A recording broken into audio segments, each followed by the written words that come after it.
Hello and welcome everyone.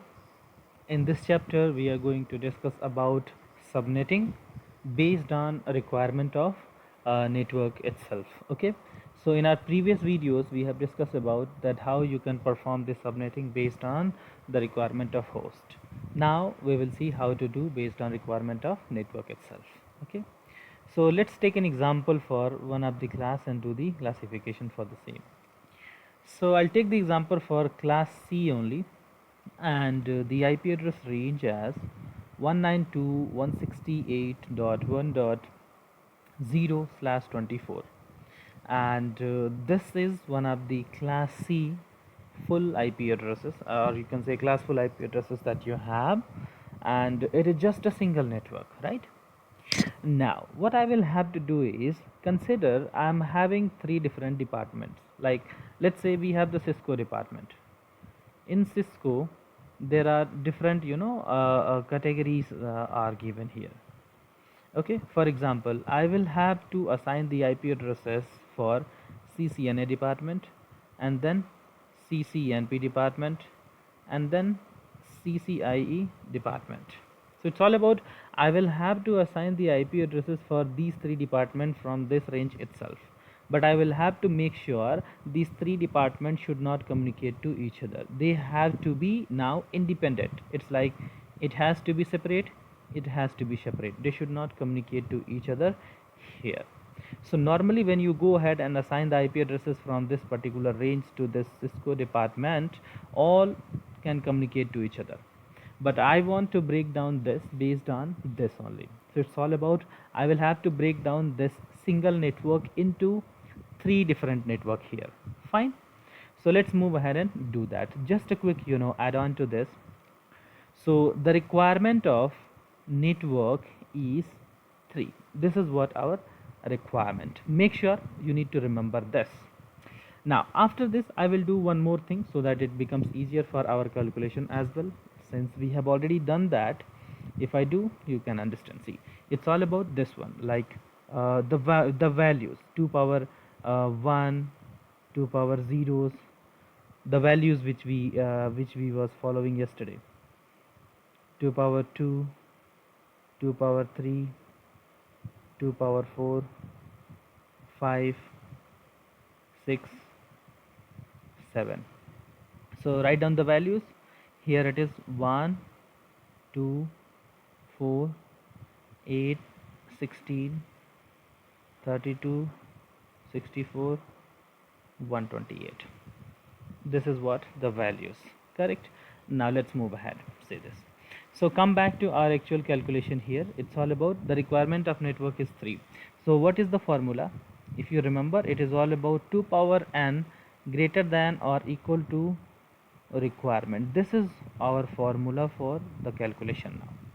So the very first thing you will have to find out the n value here. And right now if you check the n values, network, how many network we need? 3, right? So when you go for this is going to be your correct, no? And n value will be 2. N value is going to be 2 here, correct? So now put up the same. 2 power 2 greater than or equal to 3. Total 4 network we are getting, or you can say the 4 sub networks you will be getting here. Done. Now if it is 4 sub network, then how many IP addresses will be there in one of the network here? So let's move ahead and do that.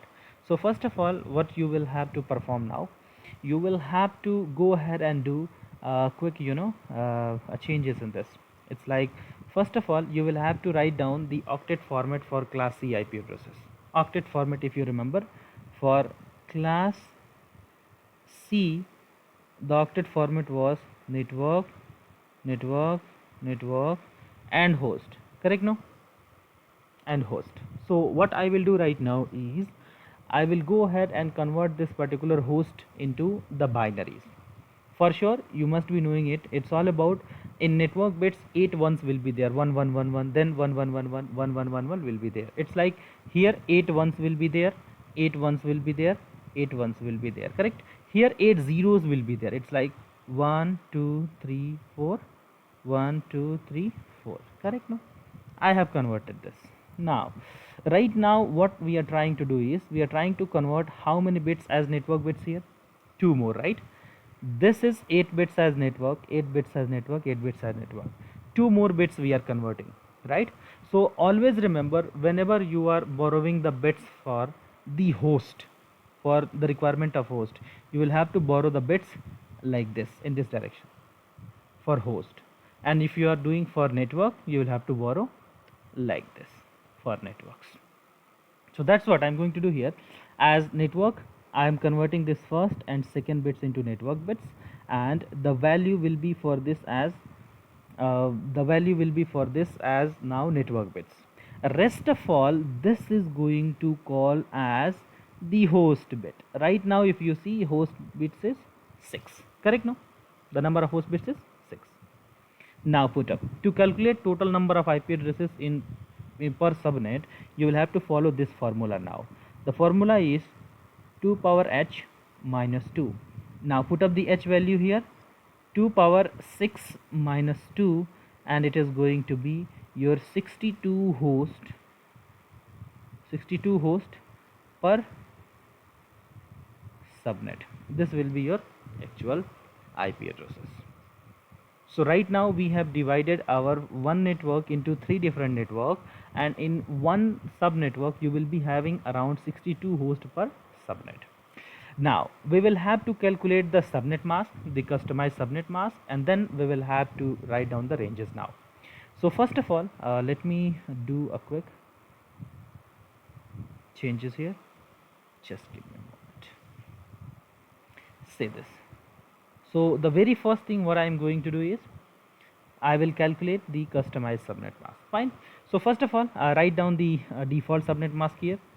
I believe you must be knowing the default subnet mask or default mask is going to be, it is all about 255.255.255.0, correct? Now convert this all into the binaries. Done. Now you do one more thing. How many network bits we need? 2 more network bits. So this is and this is going to be converted, and the value will be 128 and 64, correct? Now you calculate and you will get the customized subnet mask here. It's going to be your 255 dot 192, and slash notation is going to be slash 26, correct? Now it's like 8 bit 8 bit 8 bit plus 2 more bits, 26. That's what is going to be. Now last but not the least case, you will have to go ahead and write down the range for your each subnet here. So the very first thing, write down this first one. As usual, you can write down the first one. It's like, give me a moment, I'll go for this range. Write down the range like 192.168.1.0, correct? After this I will have to go for second range. So make sure you will have to find out the least value here while writing the range, and it is what the change is going on in third octet. Make sure if the change is going on in third octet, you will have to keep on adding the value in third octet. If the change is going on in second octet or maybe fourth octet, you will have to do the changes accordingly. So right now the changes is going on in fourth octet actually. Yes. So let's move ahead and do that. So write down these 3 values as usual. 1.64, next 192.168.1.128, 192.168.1.192. When you add again 64, it is going to be 1.256, which is not at all a valid one. You will have to just stop here only. So just complete this range now. 192.168 1.64, so it is going to be 63.